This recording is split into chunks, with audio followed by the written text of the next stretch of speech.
खलीज फ़ारस में एक नई जंग की तैयारी हो रही है और नई जंग का मैदान सज गया है और इसमें फ्रांस और बरतानिया जो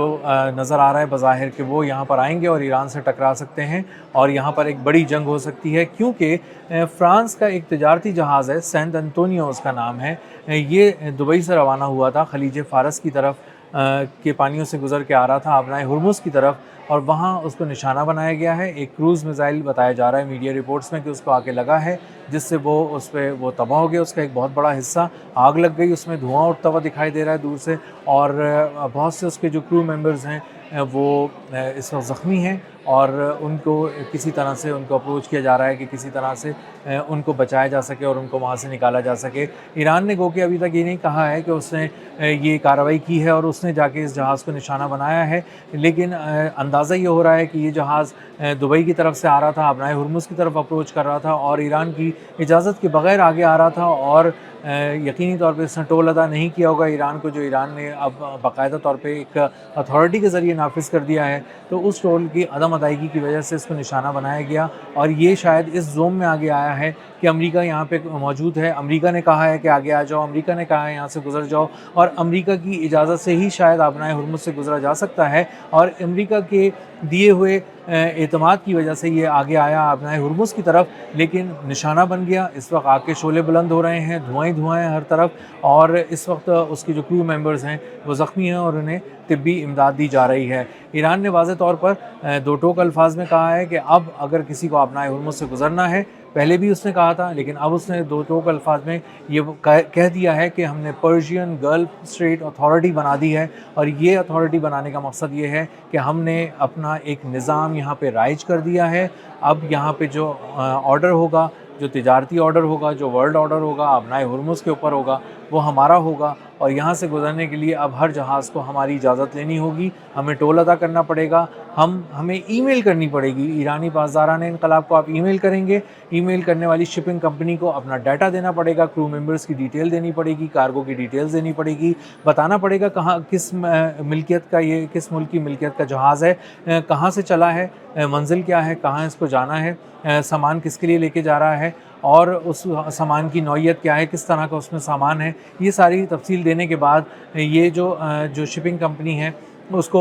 ईमेल के ज़रिए तेहरान से एक इजाज़तनामा मौसूल होगा, और वो इजाज़तनामा जब ईरानी पासदारान इनकलाब और नेवी के साथ शेयर किया जाएगा तो वो जहाज़ वहाँ से गुज़र सकेगा। हिफाजती हिसार में ईरानी पासदारान इनकलाब की वो स्ट्रेट ऑफ हॉर्मुज़ से गुजरेगा, ईरानी जो साहिल हैं उसके करीब करीब उसको रखा जाएगा, एक पूरा पाथवे बताया जाएगा कि इस पैसेज से आप गुज़रें, इस रास्ते से आप गुज़रें, और एग्जैक्टली इन कोऑर्डिनेट से गुज़रेंगे तो वहाँ पे आपको कोई बारूदी सुरंग नहीं मिलेगी, वहाँ पे आपको किसी तरह का कोई ऐसा माहौल नहीं मिलेगा जिससे आपको अंदाज़ा हो कि आपको कोई ख़तरा है या वो जंगी माहौल है। तो इस वॉर जोन के अंदर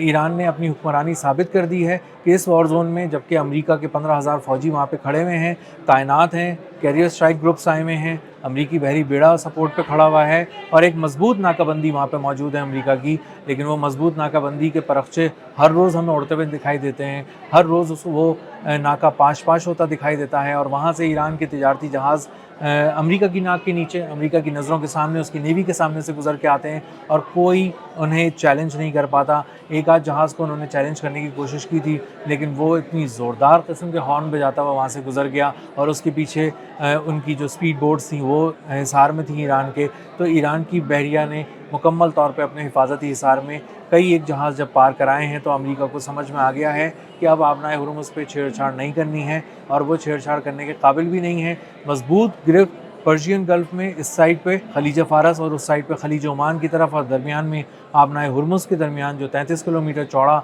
एक बहुत ही बड़ा तिजारती रास्ता है, वहाँ पे ईरान ने अपना कंट्रोल वाज़ेह तौर पे साबित कर दिया है, अपनी गिरफ्त मजबूत दिखा दी है, और बता दिया है कि यहाँ पर जो अगर किसी का राज चलता है तो वो ईरान है। अब ईरान को से बात किए बगैर कोई जहाज़ यहाँ से नहीं गुजर सकेगा। एक फ्रांसीसी जहाज़ ने अभी कोशिश की थोड़ी देर पहले, तो अंदाज़ा हुआ कि किस तरह उस पे आके एक मिसाइल लगा, क्योंकि ईरान ने अभी तक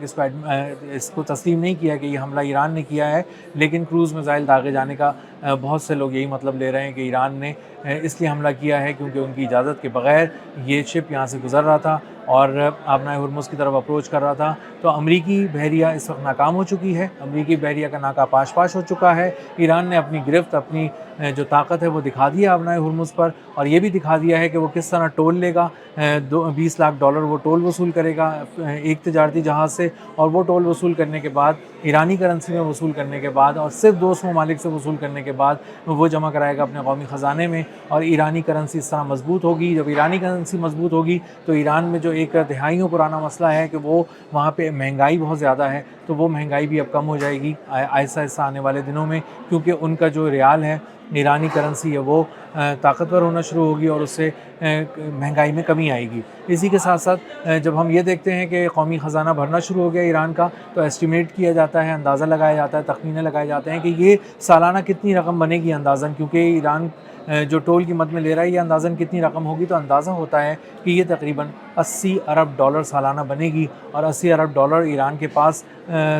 तेल की एक्सपोर्ट के अलावा अगर आ रहे हैं, तो इसका मतलब है कि ईरान बहुत ज़्यादा मजबूत होकर खड़ा है। कई दिहाइयों की जो उसकी कमज़ोरी थी मुआशी सैंक्शंस की वजह से, पाबंदियों की वजह से, वो टूट गई है, वो अब ख़त्म होने जा रही है, और ईरान एक मजबूत अस्करी क़ुव्वत के तौर पे तो उभर के सामने आया ही है पिछले कुछ अरसे के दौरान, लेकिन अब वो मजबूत मुआशी ताकत के तौर पे भी उभर के सामने आएगा और आ रहा है। और आने वाले दिनों में अंदाज़ा ये होता है कि वो एक मजबूत मुआशी क़ुव्वत बन के उभरेगा, और दुनिया को ये बताएगा कि अगर स्ट्रेट ऑफ हॉर्मुज़ से अब किसी को गुजरना है, एक ऐसे तिजारती रास्ते से जहाँ से दुनिया का 20% तेल रोज़ाना गुजरता है, और तकरीबन 2 करोड़ बैरल रोज़ाना तेल की तिजारत वहाँ से होती है, अगर वहाँ से किसी को गुजरना है तो हमसे इजाज़त लेनी पड़ेगी, ईरान से इजाज़त लेनी पड़ेगी, पर्शियन गल्फ स्टेट अथॉरिटी से इजाज़त लेनी पड़ेगी। तो ये प्लान बनाया जा रहा है फ्रांस की जानिब से और बरतानिया की जानिब से कि वो अपने कुछ वॉरशिप्स को वहाँ भेजे, रेड सी से गुजारे, खलीज अदन की तरफ गुजारे, और उसके बाद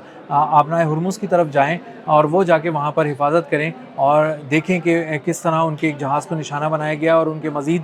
तिजारती जहाज़ यहाँ से गुज़र सकेंगे या नहीं, और अगर नहीं गुज़र सकेंगे तो वो उनको हिफाजती इक़दामात किसी तरह उनके लिए करें और उनको वहाँ से गुज़ारने की कोशिश करें। लेकिन ये वाज़ेह तौर पे ये चीज़ सामने आ चुकी है कि अब अमरीकी नाकाबंदी, जो 15,000 फ़ौजी वहाँ पे ऑलरेडी तैनात हैं, उनके पूरे कैरियर स्ट्राइक ग्रुप्स खड़े हुए हैं वहाँ पे, जब वो ईरान का कुछ नहीं बिगाड़ सके, तो ये यहाँ पर आकर एक नई जंग किस तरह छेड़ सकता है फ्रांस या बरतानिया, और एक पराई जंग में कैसे कूद सकता है जब वो देख रहा है कि वाज़ेह तौर पे इसराइल और अमेरिका यहाँ पर आने के बाद नाकाम हो चुके हैं। तो अब उसके पास कौन सी ऐसी स्ट्रैटेजी है कि जिसके ज़रिए वो यहाँ पर आएगा और किसी तरह अपने जहाज़ों को बचा सकेगा। तो ये मुकम्मल तौर पर नामुमकिन नज़र आ रहा है। ईरान पहले से ज़्यादा मजबूत हो चुका है, उसकी बारूदी सुरंगें हर तरफ बिछी हुई हैं, और बताया जा रहा है कि अगर इन बारूदी सुरंगों को समेटना भी शुरू किया जाए तब भी 6 माह से ज़्यादा लग जाएंगे, और ईरान को मजबूर नहीं किया जा सकता कि वो अपनी बारूदी सुरंगों को किसी तरह से भी समेट सके, और उसको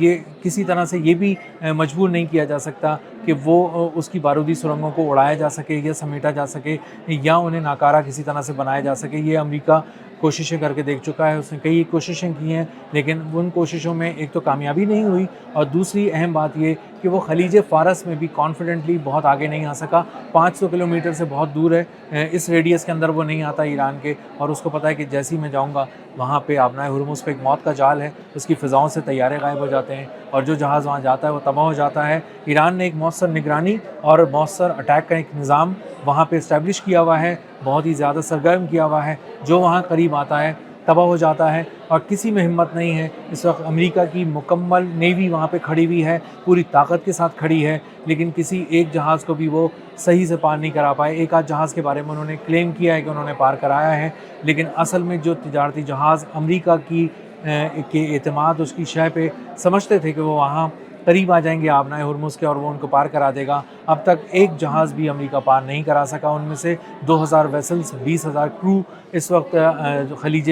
ओमान की तरफ और बहीरा अरब में खड़ा हुआ है, सिर्फ़ एक इंतज़ार में कि शायद सीज़ फायर हो जाए, मुस्तकिल जंगबंदी हो जाए, और ईरान इजाज़त दे तो वो ईरान की इजाज़त से स्ट्रेट ऑफ हॉर्मुज़ से गुज़रें। तो स्ट्रेट ऑफ हॉर्मुज़ में अगर फ्रांस ही समझता है कि वो आके कुछ कर सकेगा, कोई एडवेंचर कर सकेगा, तो वो मिस एडवेंचर होगा। बरतानिया ये समझता है कि वो बज़ोर ताकत आके आबनाए हुर्मुज़ पे कोई अपना कंट्रोल कायम कर लेगा या अपने जहाज़ों को वहाँ से निकाल लेगा, तो ये भी उसकी भूल है, क्योंकि यहाँ वाज़े तौर पर एक ऐसा निज़ाम बिछा हुआ है, जो एक ऐसा वॉरफेयर बिछा हुआ है, इलेक्ट्रॉनिक वॉरफेयर भी है इसमें, اور اس کے اندر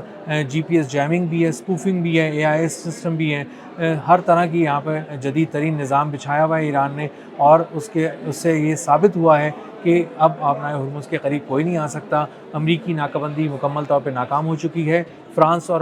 برطانیہ بھی اگر یہاں پر مل کر بھی آتے ہیں، ہاتھ ملا کر بھی یہاں آتے ہیں، تو یہ ان کا مس ایڈونچر ہوگا اور ایک ناقابل تلافی نقصان سے یہ دونوں ممالک دو چار ہو جائیں گے۔ اب تک کے لیے اتنا ہی، ملتے ہیں اگلے ولاگ میں کسی نئے خبر، نئے تجزیے اور نئے زاویے کے ساتھ۔ اللہ حافظ۔